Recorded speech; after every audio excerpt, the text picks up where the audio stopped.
She had planned every single detail of her betrayal for 2 years, coordinating with her ex-boyfriend behind my back. So I made sure her consequences were just as thorough and immediate. Hey there, I'm Jessica. What I did was terrible, and I knew it was terrible while I was doing it. Lucas and I had been together for 8 years, married for 6 of those, and somewhere along the way I'd started feeling like we were just roommates who happened to share a bed.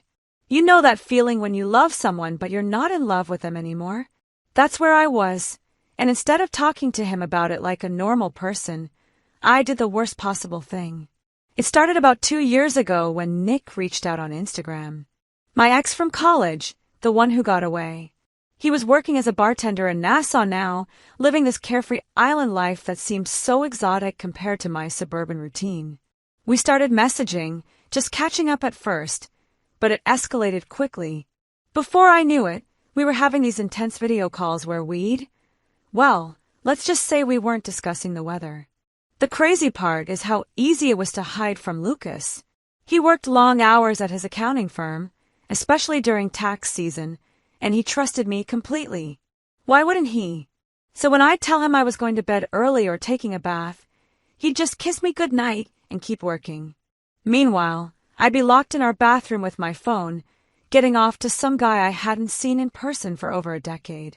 What started as occasional became regular, then became this addiction I couldn't shake. Nick would text me during the day, and I'd get this rush of excitement that I hadn't felt in years. He'd tell me about sunsets from his balcony, about tourists he served drinks to, about how he thought about me every night. It was pure fantasy, but God, it felt more real than my actual marriage. The guilt was eating me alive, but I couldn't stop. Every time Lucas would try to plan a date night or suggest we do something romantic, I'd feel this wave of shame wash over me, but then my phone would buzz with a message from Nick and I'd forget all about it. I was living 2 completely different lives, and the one with Nick felt like the real me, while the one with Lucas felt like I was playing a role I'd outgrown. Lucas started talking about taking a vacation together sometime last fall. His first choice was Hawaii. He'd been researching resorts in Maui, showing me pictures of gorgeous oceanfront suites, talking about snorkeling and sunset cruises. Under normal circumstances, I would have been thrilled. Hawaii had always been on our bucket list. But the moment Lucas mentioned vacation, my mind went straight to Nassau. Here was my chance to finally meet Nick in person, to see if what we had online translated to real life. The rational part of my brain knew this was insane, that I was about to sabotage my marriage for what might turn out to be nothing more than good chemistry over video chat. But I was already too far gone to listen to rational thoughts. So I started working on Lucas, subtle at first. I'd mention articles I'd read, about how crowded Hawaii had gotten, how expensive everything was there now, how it had become so touristy that it wasn't even relaxing anymore. When he'd show me those Maui resort pictures, I'd find something to criticize. The rooms looked dated, the reviews mentioned noisy construction, whatever I could come up with. Then I started casually bringing up the Caribbean, showing him pictures of Nassau's crystal-clear waters and white sand beaches. The manipulation was calculated and cruel, and I knew it. Lucas trusted my judgment completely. So when I kept pushing Nassau, he started warming up to the idea. I even went as far as to find amazing deals on flights and hotels there. I told him how romantic it would be to explore somewhere completely new together, how Nassau had this perfect mix of relaxation and adventure. What I was really thinking about was finally being in the same place as Nick, finally seeing if 2 years of build-up would live up to reality. I imagined sneaking away from Lucas for a few hours, meeting Nick at some secluded beach, living out all the fantasies we talked about. I convinced myself that maybe this would get it out of my system, that maybe once I saw Nick in person I'd realize it was all just a fantasy. Hey, this is Lucas. I'll be honest, I should have seen the signs. Looking back now, there were things that didn't add up, but I was so caught up in trying to be the perfect husband that I missed what was happening right under my nose. Jessica and I had been drifting apart for months, and I thought a romantic vacation would fix everything. How stupid was that? The whole Hawaii thing started because I've been working insane hours during tax season, pulling 60-hour weeks, barely seeing Jess except when I'd crawl into bed at midnight, and she'd already be asleep. I felt like we were becoming strangers in our own house. So when things finally slowed down in April, I had this brilliant idea that we needed to get away together, just the two of us, nothing but time to reconnect. I spent weeks researching the perfect spot. Hawaii had always been our dream destination, something we talked about since we first started dating. I found this amazing resort in Maui, right on the beach, with gorgeous suites that had private balconies overlooking the ocean. I'd stay up late after work browsing photos, reading reviews, planning out romantic stuff we could do. But every time I'd bring up Hawaii, Jessica would find something wrong with it. At first, it was subtle comments about how crowded it had gotten, how touristy everything was, how expensive it would be. I figured she was just being practical. Then she started showing me articles about how the locals didn't want tourists there anymore, how the infrastructure was overwhelmed. I'll admit, she made some good points. The prices were pretty steep, and some of the reviews did mention crowds. So when she started suggesting the Caribbean instead, specifically Nassau, I was open to it. She showed me these incredible photos of crystal clear water and white sand beaches that looked just as beautiful as Hawaii. Plus, she found these amazing deals that would save us almost $2,000. Why wouldn't I go for that? The way she presented Nassau made it sound perfect for what we needed. She talked about how romantic it would be to explore somewhere completely new together, how we could have this authentic Caribbean experience without breaking the bank. I was completely sold. Booking the trip felt like the first time we'd been excited about the same thing in months. Jessica seemed genuinely happy when I confirmed the flights and hotel, more animated than I'd seen her in forever. She started talking about what she wanted to pack, asking me about different activities we could do. For the first time in ages, it felt like we were a team again. The flight down was great. We actually talked the whole time, laughed at stupid movies, shared headphones listening to music. Jessica seemed relaxed in a way I hadn't seen in months. She kept saying how glad she was that we were doing this, how much she needed to get away from everything. But from the moment we landed in Nassau, something changed. Jessica claimed she wasn't feeling well during the taxi ride to the hotel. Nothing major, just a little queasy from the flight, she said. I didn't think much of it at first. By the time we checked into our room, she was complaining about a headache and saying she felt nauseous. I suggested we take it easy the first day, maybe just walk around the resort, grab dinner somewhere low-key. But she said she just wanted to lie down for a while, maybe order room service. I was disappointed, but I figured she'd feel better after some rest. The next morning, I woke up excited to finally start our vacation. I planned this whole day exploring Nassau's downtown, maybe doing some shopping, checking out the local markets. But Jessica said she was still feeling sick, that she thought she might have picked up a stomach bug somewhere. That's when the pattern started. Every single day, Jessica had some excuse to stay in the hotel room. First it was the stomach bug, then she said she was getting a migraine, then she claimed the sun was making her feel dizzy. Every morning I'd suggest activities, and every morning she'd have a reason why she couldn't go. She'd insist I should go explore without her, that she didn't want to ruin my vacation. So that's what I did. I spent 4 days wandering around Nassau by myself like some pathetic tourist whose wife couldn't be bothered to spend time with him. I went snorkeling alone, ate at romantic restaurants alone, walked through the markets alone. Every activity I'd planned for us to do together, I ended up doing by myself while Jessica stayed back resting. What kind of romantic getaway was this supposed to be? I'm not going to make this sound more dramatic than it was. The truth is, once we got to Nassau, coordinating with Nick was pretty straightforward, and Lucas made it easy by being so trusting. Nick and I had been texting during the flight about when we could meet up. He worked at a bar downtown, so he knew the area well and had figured out which hotels were easy to get into. Our place had pretty loose security, just a key card for the elevator, but the stairwells were open. The fake sick routine started immediately because I needed Lucas out of the room for a few hours at a time. The queasy feeling during the taxi ride was real nerves, actually, but I played it up. By the time we checked in, I was claiming a full-blown headache because I needed time to text Nick our room number and when Lucas was planning to go out. Lucas bought the stomach bug story completely. He's always been a worrier. So when I said I wasn't feeling well, he immediately went into caretaker mode. I had to actually convince him to go explore without me, telling him I didn't want to ruin his vacation just because I felt sick. The irony wasn't lost on me. The first morning after Lucas left with his camera and tourist maps, I waited about 20 minutes, then texted Nick. He came up through the stairwell, knocked twice softly like we'd planned, and that was it. 2 years of video calls and fantasies became real. Honestly, it was good but not earth-shattering. Nick was attractive, and we had chemistry, but it wasn't this life-changing experience I'd built up in my head.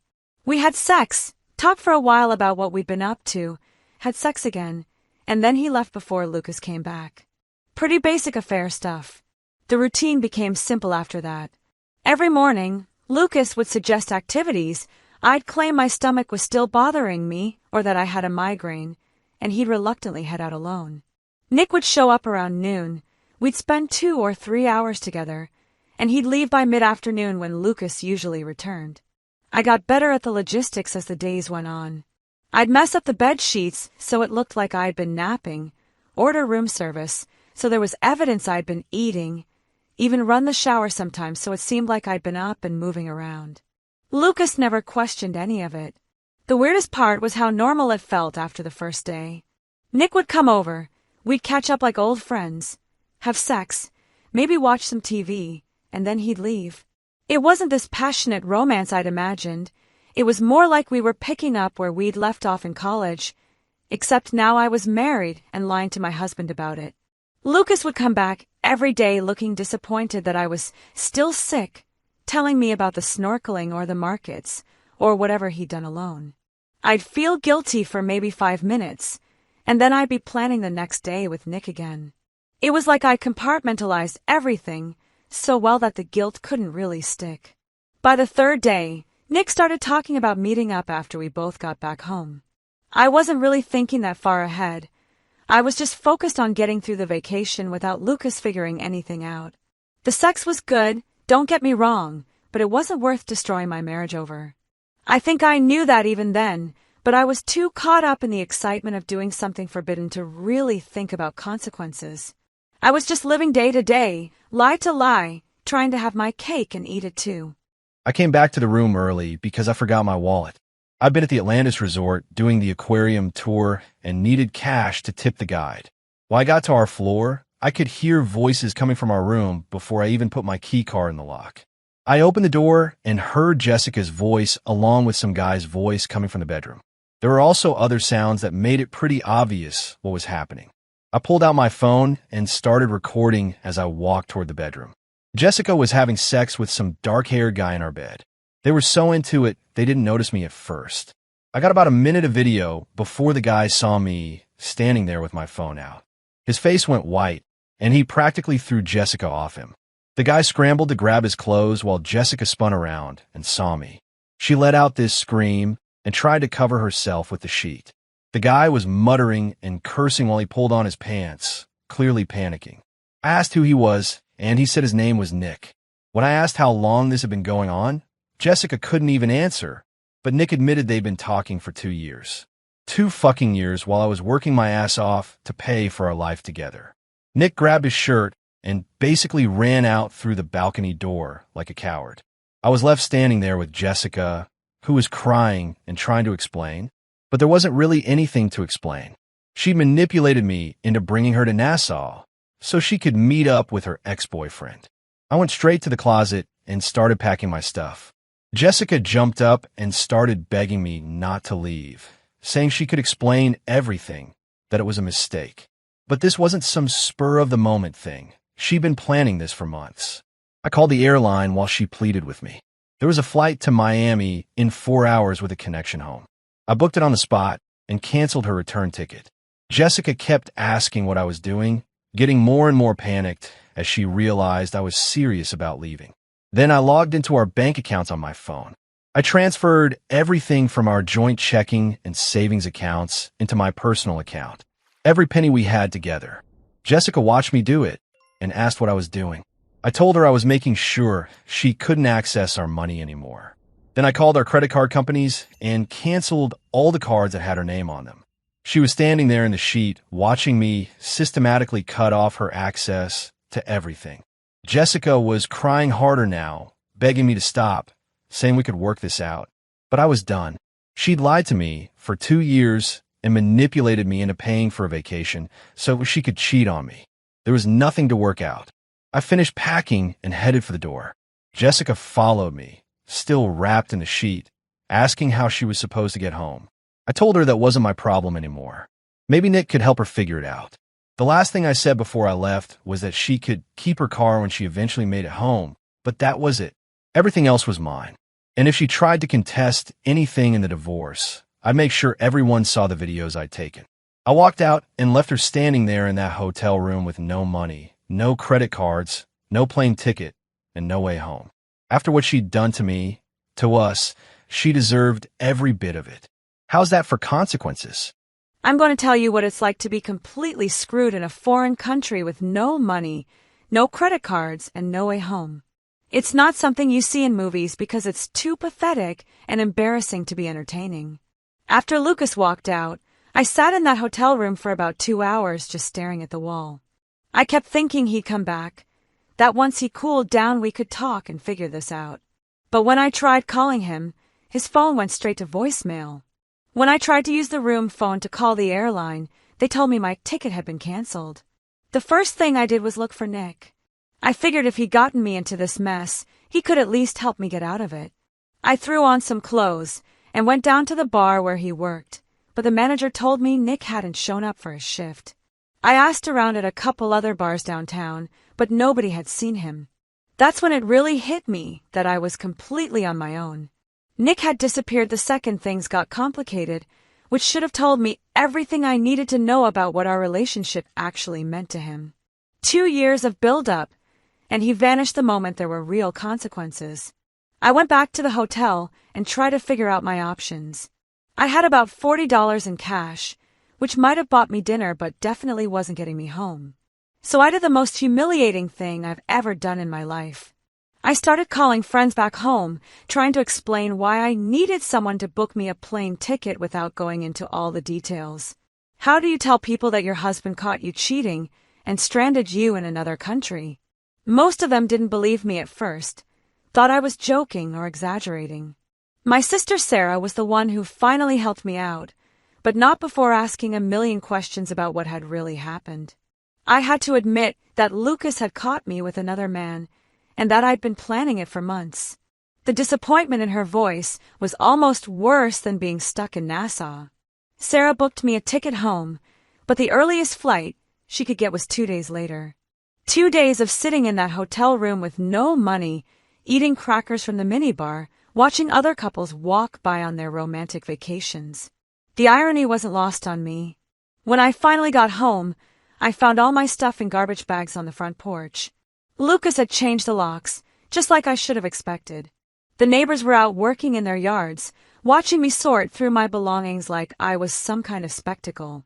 The humiliation was complete.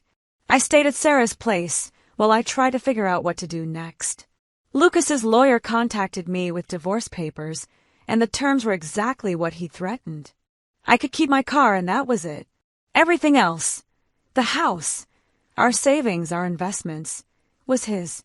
And if I contested any of it, he'd release the videos he'd taken. I met with a lawyer of my own, but she basically told me I didn't have a leg to stand on. Lucas had evidence of adultery, and since I'd been the one doing the cheating, I wasn't entitled to much of anything. The prenup I'd signed years ago basically protected him from having to split assets if either of us cheated. What choice did I have?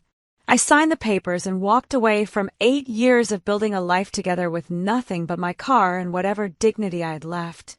Which wasn't much, considering half our friends had already heard some version of what happened in Nassau. The worst part was realizing that Nick had never been serious about any of it. I'd thrown away my marriage, my home, my financial security, for what turned out to be a vacation fling with a guy who couldn't even stick around when things got messy. I'd built this whole fantasy in my head about what we could have together, but he'd just been looking for some easy sex with a married woman. I'm 34 years old, starting over with nothing. I'm renting a studio apartment, working the same job, but now all my income goes to rent and bills instead of building something with someone. I destroyed the most stable thing in my life for a few days of excitement that meant nothing to the other person involved.